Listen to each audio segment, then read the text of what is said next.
पहले आप ये इमेज देखिए। इस इमेज में आपको दिख रहा होगा ना कि ये बीच में बेचारा बल्ब लगा है जो कि जल नहीं रहा है इस समय, और इसके चारों तरफ क्या है, अंधेला है।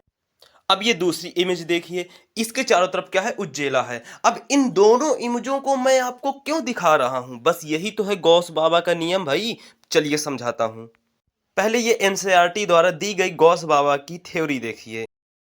किसी बंद सतह, यानी कि सतह को प्यारे बच्चों गॉस सतह कहते हैं, गुजरने वाला कुल वैद्युत फ्लक्स उसके अंदर मौजूद कुल आवेश के समानुपाती होता है। चलिए समझते हैं।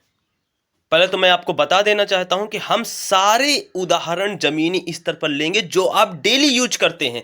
पहले आप इस इमेज को देखिए। इस इमेज में आपको एक बल्ब दिख रहा होगा जिसे हरियर, पीला, नीला, काला लाइट निकल रहा है बाहर।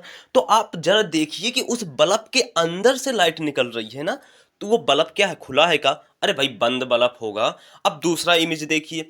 ये एक बेचारी बोतल है, प्लास्टिक की बोतल, तो आप सभी लोगों ने देखा ही होगा ना भाई। तो इस बोतल के अंदर क्या है, बल्ब है। तो इस बोतल को हमने क्या मान लिया, बॉक्स मान लिया भाई। और दूसरा, इस बोतल के अंदर क्या है, जलता हुआ बल्ब। तो इस बल्ब को हम क्या मान लेते हैं, आवेश। अब चूंकि आपको पता होगा कि आवेश भाई जलता है क्योंकि इलेक्ट्रिक चार्ज है ना, वो इलेक्ट्रिक चार्ज हमेशा इलेक्ट्रिक यानी कि ऊर्जा तो उत्पन्न करेगा ही ना। तो ये जो क्या करता है कि बल्ब जल रहा है, तो बल्ब जल रहा है तो ये बल्ब की रोशनी बाहर आ रही है कि नहीं आ रही है? अरे ये जो बाहर रोशनी आ रही है ना, बस यही तो है विद्युत फ्लक्स। और अंदर जो जल रहा है वो क्या है, वो है आपका आवेश। अब यहां पर एक बढ़िया और बहुत ही महत्वपूर्ण कॉन्सेप्ट समझिए कि भैया अगर बल्ब जितना तेज जलेगा उतना ज्यादा रोशनी बाहर निकलेगी, और जितना बल्ब धीमा उतना कम रोशनी। ये तो आप जानते ही होंगे। दूसरी इमेज देखिए, ये आपको घर दिख रहा है। इमेजिन कीजिए थोड़ा सा कि आप, आकाश काला है, यानी कि आप 12 बजे रात बजा है, 2 बजे रात की बात है। क्या है, आकाश काला है, आसमान काला है, आपके घर के भीतरी का लग रहा है, एक बल्ब लग रहा है। अब यहां पर थोड़ा सा सोचिए कि बाहर क्या है, अंधेला है, आपके अंदर घर में कमरे में उज्जेला है। तो भाई उज्जेला कहां से आ रहा है, उज्जेला आ रहा है, एक छोटा सा बल्ब लगा है, उस बल्ब के अंदर कुछ जल रहा है। ठीक है, उस बल्ब के अंदर क्या हो रहा है, कुछ जल रहा है। तो उस बल्ब के अंदर जो जल रहा है ना, उसके द्वारा जो रोशनी पैदा हो रही है वो रोशनी आपके घर में चारों तरफ फैल रही है।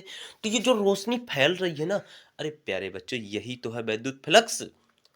और ये रोशनी कहां से आ रही है, एक बंद कांच का गोला बल्ब के अंदर एक टंगस्टर का तार, वही तो जल रहा है। तो जो अंदर कांच का बंद गोला है, जो अंदर जल रहा है, वो आवेश है। और जो ऊर्जा बाहर निकल रही है, रोशनी निकल रही है, वो क्या हो गई, विद्युत फ्लक्स। अब फिर से एक नियम समझिए कि बल्ब रोशनी कितनी निकलेगी, जितना ज्यादा अंदर का आवेश जलेगा उतना ही तो बाहर रोशनी निकलेगी भाई। तो ये गॉस का नियम क्या कहता है, गॉस का नियम कहता है भैया, जो कि हमने पहले आपको थ्योरी बताई, क्या कहता है कि वैद्युत फ्लक्स समानुपाती होता है इलेक्ट्रिक चार्ज के, यानी विद्युत आवेश के। ये समानुपाती कैसे होता है, अरे बार बार वही तो बता रहे हैं आपको कि अंदर का आवेश जितना ज्यादा होगा उतना ज्यादा वैद्युत फ्लक्स होगा। अंदर जितना ज्यादा आवेश, जितना ज्यादा करंट, उतना ज्यादा बाहर ऊर्जा यानी रोशनी। बस इसी को तो कहते हैं समानुपाती, यानी बराबर का भाव ना रखना।